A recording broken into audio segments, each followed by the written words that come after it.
Consistency does not help you grow.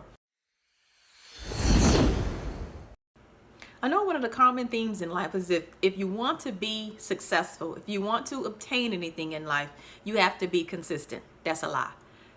Consistency does not help you grow. What you must do on a repetitive nature is grow. Everything you do in life is to be about putting one step in front of the other. Your emotions and becoming more and more mature. Your health and taking better care of yourself, whether you do it on a yearly basis, a monthly basis, a daily basis. Everything is about growth. Now, consistency does not help you because you're basically doing the same thing over and over and over. And you can't do the same thing over and over and over incorrectly, which does not help you become better and does not help you grow. Growth is about variety. Even in your finances, when you build a portfolio, what do they tell us? They tell us that it has to be diversified. Apply that to life. Don't be consistent. Grow. Let's think about some of the ways or some of the goals that people try to obtain that the general population says that you must be consistent with, right? How about weight loss? That's going to be a big one as we come out of the pandemic. Sitting where we are now in May of 2002, I know a lot of people, including myself, who have gained that pandemic 20, that pandemic 35, that pandemic 50, right? That we must now, as things begin to open up and we become more comfortable and it becomes healthy, right, for us to interact and mingle in large groups, whether it's walking, joining a gym, other workout routines. You must continue on a regular basis to monitor yourself and grow. You're not doing the same thing over and over and over, which is what consistency is. So what we're talking about, losing weight, right? A lot of people have to lose all of that weight that they gained during the pandemic. You don't walk the same path every day. Why? That becomes boring to you. It becomes humdrum and mundane, and what happens? You stop doing it. It becomes boring. That is what consistency builds. Or you could be practicing an activity that is not helping you move forward, right? You could be walking 2 miles every day, but if you're still eating a diet that is that contains a lot of fat, right? Contains a lot of cholesterol, a lot of fried foods, you're not going to reach that goal. So you have to keep it interesting to yourself. You have to, whether it's walking, you walk a different route every day. If it's an exercise routine, you don't want to do the same exercise routine over and over and over because you're working on the same parts of your body. And that may not help you obtain the chiseled body that you want. If the exercise routine you're working on is only working on arms and you're not working on legs, or if you're working on your calves and you're not working on your inner thighs, and you're not working on that muffin top, which means you're not working on your abs. You have to have variety. That's weight loss. What's another one that we can talk about that people are trying to do? Job satisfaction. During the pandemic, there was a mass movement of people, right?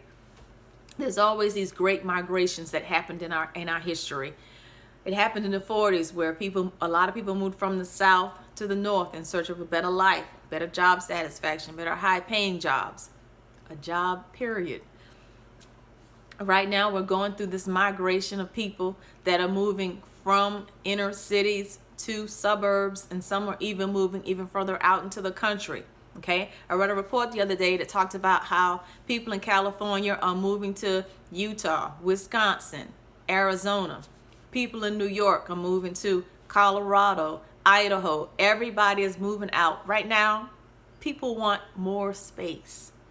They want to walk out in their front yard and be able to be in the front yard and be in tune and one with clean air and nature, and not have to bump into a neighbor just to step out their front door, or to put their hand out the window and touch the house next door. Better quality of life. And with that is better job satisfaction. In job satisfaction, I find that people are looking for one of two things. They're either looking for an environment where happy people are, or they're looking for an environment that pays them more money so that they can then have a better quality of life. The jobs where people are happiest tend to be the jobs where you have a lot of autonomy, where you have the flexibility to get your job done. The company, the supervisor, the manager may tell you what they want the end result to be, but then how you accomplish that is up to you.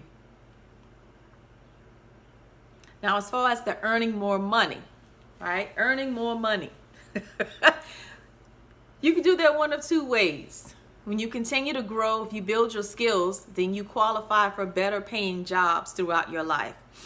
You start out at one level and you continue to grow. You may grow in responsibility. You may go up the management track, or you may stay an individual contributor, but your responsibilities grow as an individual contributor, and therefore you earn more money.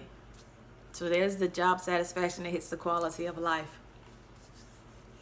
Job satisfaction, quality of life, weight loss, finances. There's another one where people are looking for improvement, right? And consistency does not help you, especially in finances, because you may be told to save your money, okay? But if you say you put $10 a week into a savings account, you might watch that money grow week to week, but what you are able to buy with that money, because the cost of living goes up, is what sends the value of that money down. I'm sure you can attest to what you can buy today for $10 bought you a whole lot more 10, 15 years ago for $10. So you may be saving money and watching it add up, but if you don't have any immediate plans for it, then over time that money will lose value. So that consistency there, it doesn't work. Also in your finances, becoming debt-free. If you're paying the minimum on a credit card and that minimum is barely covering the interest, but you're still using that credit card, consistency is not helping you. You have to, and this is going to work across all of those: job satisfaction, finances, weight loss. Instead of being consistent, be disciplined. Monitor and change. Be disciplined, monitor, and change. In discipline, what I mean is master your emotions, right? Self-doubt tries to creep in, fight it back. How you fight back self-doubt is you talk back to it. When doubt creeps in and gives you statements about yourself that are not true, you go into that negative self-talk with positive self-talk about things that yourself that are true. You can't do that. You've never done it before, but I can learn and I can get it done. Don't overthink it. Doesn't have to be big. Just do it. Okay? Master your emotions, because in the discipline and the focus, you will see where you need to make changes. With the savings account, the example that I gave, while you may be saving, let's say $100 a week, and what you can buy for that $100, the value of that $100 goes down over time, you're going to realize, okay, there's something else that I need to do here. That consistency will keep you with a low value savings account. But if you then say, okay, every $100 that I save, I'm then going to take that and invest it. Might invest it in a CD, might invest it in a stock. I'm going to invest it. That will help your money grow quicker.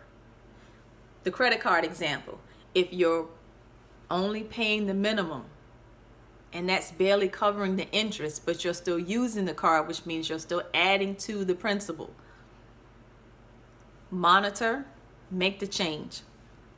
When you make that change, you'll notice, okay, if this credit card, the interest is $150 a month, then that means I need to pay the $150 and what I added to the card for the month.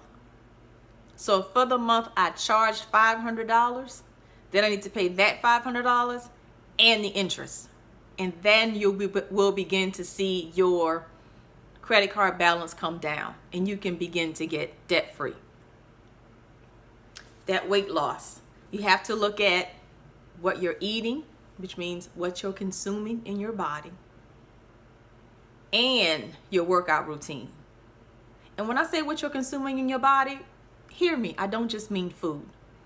Food has the calories, yes, but if you consume all of that negative content, and negative content is feeding your emotions also feed your weight. Science is just starting to get connected into it, but our elders have known for a while that what you consume, your eyes, your ears, and what you eat affects how you feel. Well, how you feel affects how you behave. How you behave determines what you're going to eat. You feel bad. I know TV likes to make light of it, but you go out, you get that tub of ice cream, you go home, you sit in front of the television. Before you know it, over the weekend, you have eaten an entire half gallon of ice cream. That is not healthy. So we talked about weight loss. We talked about job satisfaction, becoming debt free. Okay, so I'm going through the tips now on how you apply discipline to monitor and change. Okay, the first one that I gave you was mastering your emotions. When you fight back, when you stay focused, you fight back the negative self-talk, you apply the positive self-talk to help you grow and move forward. Said practice discipline. Another one is overcoming mistakes. When we are trying to accomplish a goal, we're trying to move forward, we're trying to grow, we will stop at the first mistake we make. That mistake is a lesson learned. Pay attention to the decisions that you made going into that mistake, because you can only make a decision for the time and purpose that you're in at that moment. You can't be a Monday morning quarterback from the chair going back, look at decisions that you've made in the past and says, well, I made this mistake, learn from that mistake, overcome it. Okay, well, mentally scratch it out, put a check mark by it, been there, done that, I know now to make a different decision and move on. It's that simple. Don't carry it with you. Don't continue to remind yourself of it. Even if you need to, as a practice, write it out on a piece of paper. Write the mistake that you made, write the decisions that you made that led to that mistake, ball that paper up and throw it away in the trash. We're done with it. It's gone. Do not keep people in your circle that continue to remind you of mistakes. Let them know, hey, that's a mistake that I made. I'm over it. I've overcome it. It's over. I'm gone. And if they love you, they will make that change with you and keep it moving. My childhood friends call me by my childhood nickname. Now, you can't do it. But my childhood friends call me by you know me as Anita. My name is Anita. Everybody calls me Anita. But you know, especially growing up in the South, everybody has a nickname, and I had one. Now, you would be surprised how many of them, when they come to visit me, or I go to their area because I'm speaking at an event or something, and they come out to see and support, how instantly they make that change. They don't call me by their childhood nickname in public. They switch it to Anita real quick and we all keep moving. That's because they love me and they're supporting what I'm doing. Right? People that love you will make that change and they will move on with you. So where was I? I talked about mastering your emotions, using the discipline, overcoming mistakes is where I was. How to reset after a failure. Reset after a failure. You tried an activity, it didn't work out. I'm going to use speaking, okay? Because that's something that can be very publicly embarrassing. You go out, you you do everything that it takes to earn this speaking engagement. You book the speaking engagement, you negotiate the contract, you know what the payment is going to be, whether you be able to sell from the stage, you get up on the stage and nothing comes out. Or your energy is so low you actually drag the audience in and down versus giving them energy and lifting them up. It's just, you're flunk master. You fail that particular speaking engagement. Accept that that's what it was, an event. Failure is not a destination. It is not a location. It is an event. And you have to sit in it, experience how that failure feels to you, and then again, make that decision. It's all in here. You make that decision. It's over. I failed. That was that one event. And now I know the decision that I made. I know what I did that led up to me not having the energy that I needed, or not being prepared, not practicing my speech or my pivotal points before I went on stage. And you move on. You make the next one better than the last one. You do not make failure a location. Resting. Okay. Celebrating your small wins is something we do not do, because we have our eye on that goal. We know where we want to go. We just don't know the exact path to get there. So we're toiling and we're studying our analytics and we're continuing to hone and to monitor and to change as we continue to, to move forward. We're putting everything into place, but we're not celebrating those small wins. Doing your first live is a small win, okay? Doing your first live and having people join you is a small win. If you're writing a book, actually getting the first chapter written is a small win. Celebrate that. And I'm not saying you have to hire a DJ or buy some diamonds. Celebrate that small win. Do a dance, listen to your favorite music for a day, and feel that. That's what I mean by celebrate. Feel that emotion of that win. Let it radiate over you.